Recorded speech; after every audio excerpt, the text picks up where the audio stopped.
Hey there everybody, it's markcrilley. I'm back with another video. This is part 3 and indeed the final part in my series in which I am reading through the entire story of The Beast That Ate Morioka, the very first comic book story that I ever did. Now if you missed part 1 and part 2, I would urge you to go back and watch those videos. I will link to them in the description of this video. But let's go ahead and get into the sort of midpoint of the story, and we're going to go ahead and read all the way through to the end in this video. Part 11. Kondo, which is the bad guy in the story. Kondo builds a huge stage in the baseball stadium, planning to keep Snorky there permanently. He's still too small, guys! Keep feeding him! I'm sorry for the funny voices, but I gotta do it. People are expecting Snorky to be gigantic, and I don't want to let them down. Remember, the bigger he gets, the bigger our profits will be. Telephone, boss. The guy from Taiwan wants to know if you still want to make that order for 1 million stuffed Snorky dolls. Yeah, but tell him to make it 10 million. Those things are going to sell like hotcakes. Any more contracts come in? Yeah, we got people who want to make Snorky t-shirts, Snorky breakfast cereal, Snorky comic books. There's even a guy who wants to make Snorky toilet paper. Sign them all! I don't want to miss out on any of Snorky's market potential. Meanwhile, our heroes are somewhere below Iwate University.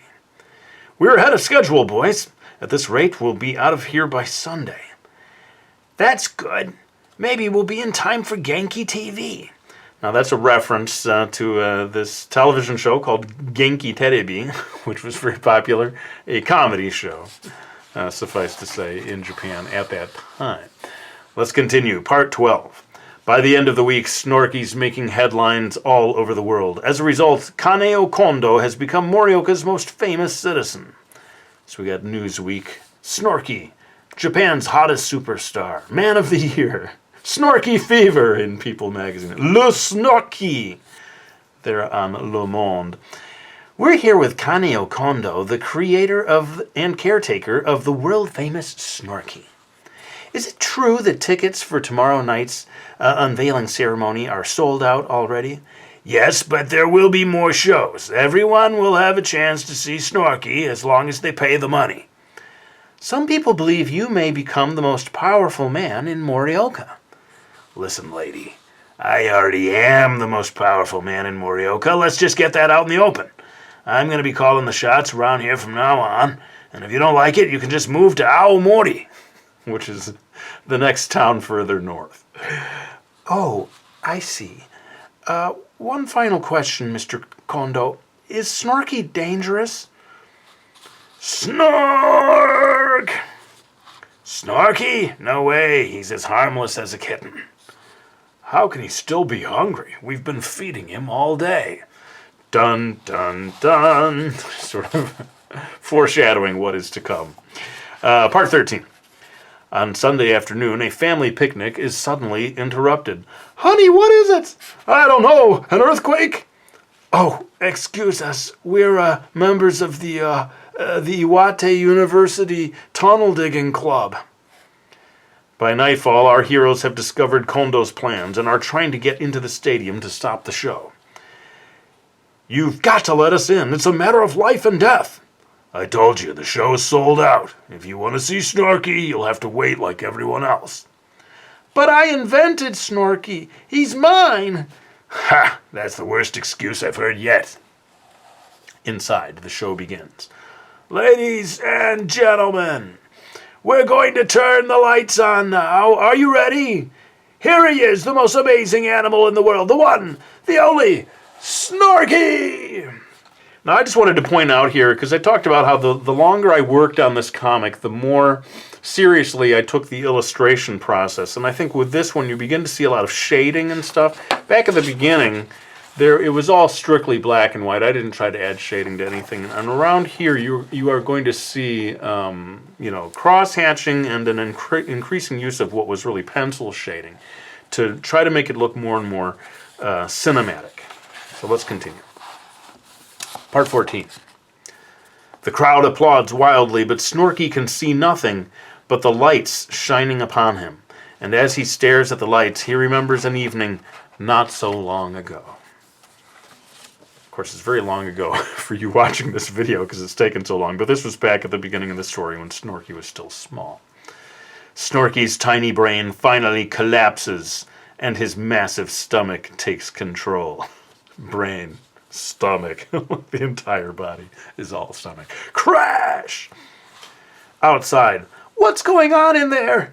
I don't know, but I don't think we should stick around to find out. But what about Snorky? He's going to devour the entire city if we don't stop him, and we won't be able to do it alone. While our heroes run for safety, Snorky begins eating.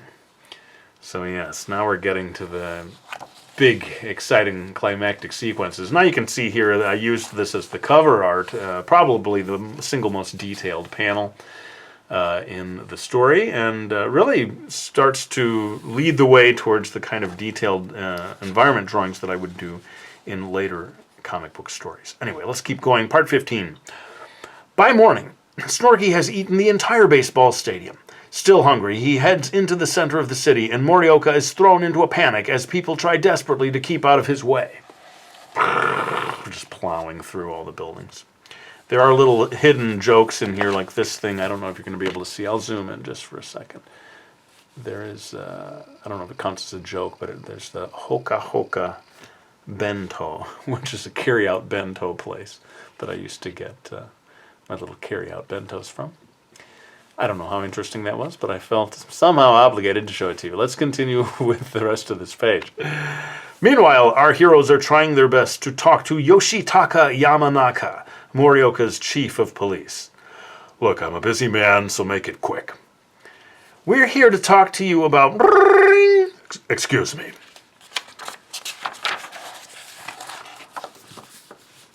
Mush mush. What? I don't care if it's against our policy to shoot animals. I want Snorky dead. Do you hear me? But you don't understand. Bullets can't hurt Snorky. Bullets are made of metal and... Hold that thought. Mush mush. What? It doesn't matter if the tanks will damage the road. I want those tanks and I want them now. Bam, bam, bam. But sir, there's only one way to stop Snorky, and that's to... While Professor Watanabe tries to get his point across to Yamanaka, Snorky is already taking his first bites out of downtown Morioka. Now here's a little thing I can tell you about. I did actually stand out on a street corner to draw this location of an actual place in Morioka. Probably my first use of reference, I suppose, to make sure I was getting the details right. I love the gigantic round bite that he's taking out. He remains cute, no matter how dangerous he becomes. All right, part 16. Okay, sorry for the abrupt cut there, but I did a very bad reading of this page, so I have to start over again. Part 16. Gathering an emergency meeting, Yamanaka's top men plan their attack on Snorky. Snorky ate the baseball stadium here, then he ate the office building here. We've got to stop him before he eats Morioka's most treasured landmark. The rock-splitting cherry tree? No, you idiot! Kawatoku! Now, Kawatoku is a local department store, whereas the rock-splitting cherry tree really is one of the most famous things in Morioka. Too many inside jokes in this story. You almost have to live in Morioka to understand all of them. So he says, no, you idiot, Kawatoku! We've blocked off the Odori at the movie theater street and are planning to intercept Snorky in front of Mr. Donuts. All of these references to actual locations in Morioka. Where is he now, Endo? He just passed Kentucky Fried Chicken, sir. Good. He's moving right into our trap. And here we go with fire! So this is the military taking on Snorky with all of their might. Seconds later, the confrontation begins. Here we go. After about an hour, Watanabe finally manages to explain his plan to Yamanaka. Wasabi? Are you out of your mind? I know it sounds ridiculous, but you've got to believe me. Look, Professor, I've got this situation under control. My men will have Snorky blown to bits within the next 5 minutes. Mush mush. Yes? I see. Well, did you try the missiles? He ate them. I'll send in the tanks, and... He ate the tanks!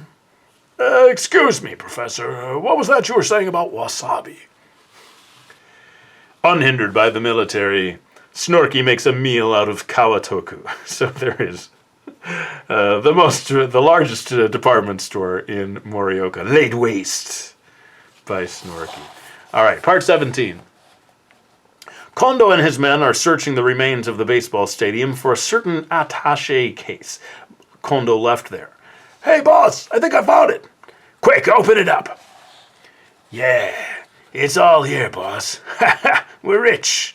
So the big suitcase full of all the money that they've made off of Snorky. Blam, blam, blam. No, guys, I'm rich. Oh, he will. There's no depth beneath which he won't stoop. How's that for a sentence? To keep all the money. So greedy is he. Disguising himself as an old lady, Kondo goes to the train station hoping to escape Morioka by Shinkansen. Please, young man, I need to go to Tokyo to see my grandchildren. Sorry, ma'am, the trains are all booked up. I've got money. I'll give you 100,000 yen. Ma'am, I can't accept a bribe. I'd lose my job. All right, then. Maybe this will persuade you. And that's pretty heavy, actually, when you think about it. Putting a gun to a child's head. I was getting a little dark in my story at this point. But anyway, we're raising the stakes. Isn't that what storytelling's all about? Kondo threatens to kill the boy unless he is given his own private Shinkansen to Tokyo. The authorities have no choice but to do as he says. Beat it, kid. You've served your purpose. Now, let me see. This thing can't be hard to operate. There.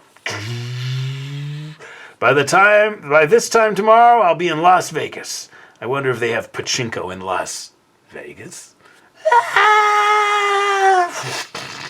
Into the mouth of Snorky. Oh, poetic justice for our evil wrongdoer, Kondo.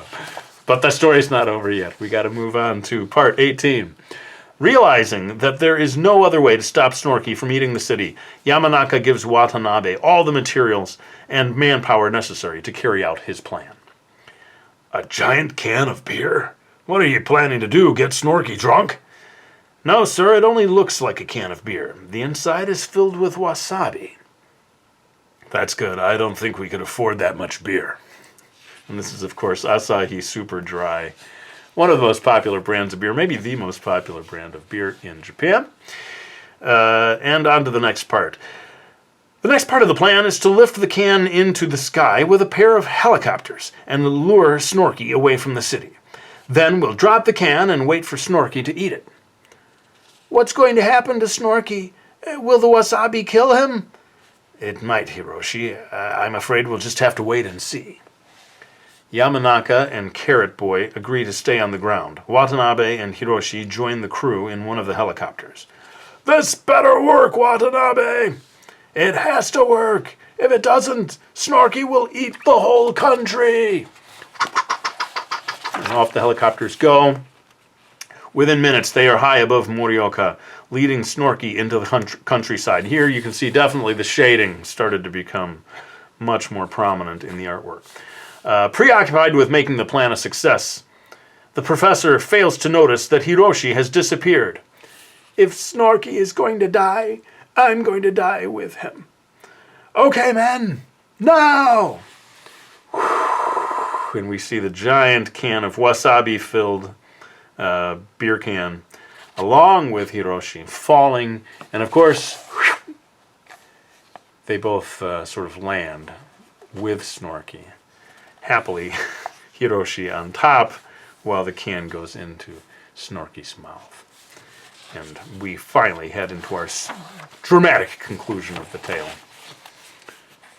Recognizing his master, Snorky lowers his head and allows Hiroshi to jump safely to the ground.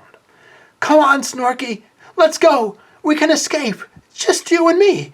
We can go up into the mountains and... They look at each other for a moment. Then Hiroshi speaks. Go on, Snorky. Eat the can. It's the only way. Snorky swallows the can in a single gulp. There is a blinding flash of light. And a moment later, he is gone. Hiroshi, are you okay? You did it, boy! You killed Snorky! You're a hero! Of course, he does not feel like a hero at that moment. And now, part 20, which is indeed the final part of the story. 1 week later, Hiroshi is awarded the Nobel Prize. I'd like to thank my parents because they love me and because they let me skip school for about 3 weeks. I'd also like to thank Carrot Boy because he didn't hit me when Snorky ate his bicycle.